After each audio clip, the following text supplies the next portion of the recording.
Põlluharijatel on kasulik abimees. Mobiiliäpp IVA. IVA on loodud toetuste taotlejatele PRIAga suhtlemiseks.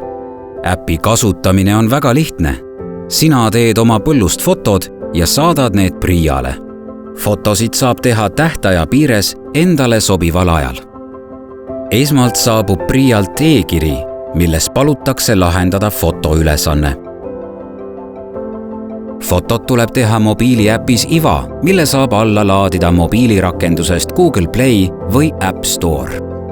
Äpi esmakordsel avamisel küsitakse asukoha määramise, kaamera kasutamise ning märguannete saatmise luba.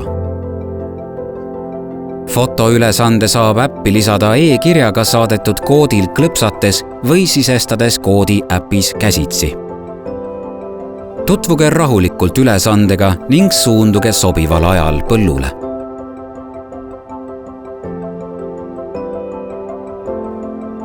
IVA äpist saab avada välise kaardirakenduse, näiteks Maps või Waze, mis aitab mugavalt sihtkohta jõuda. Kui olete jõudnud põllule ja alustate ülesande täitmist, võib rakendus esmalt paluda nutiseadme kalibreerimist. Selleks tehke seadmega 5 korda 8-kujulisi liigutusi. Seejärel liikuge äpis näidatud pildistamise puhveralale.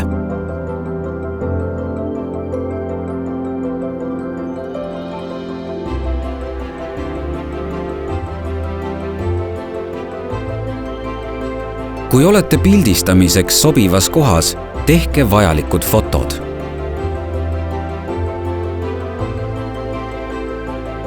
Seejärel vaadake pildid üle. Kui mõni foto ei ole kvaliteetne, saate selle kustutada ning teha uue. Kui olete tehtud piltidega rahul, saatke need PRIA poole teele ja fotoülesanne ongi täidetud.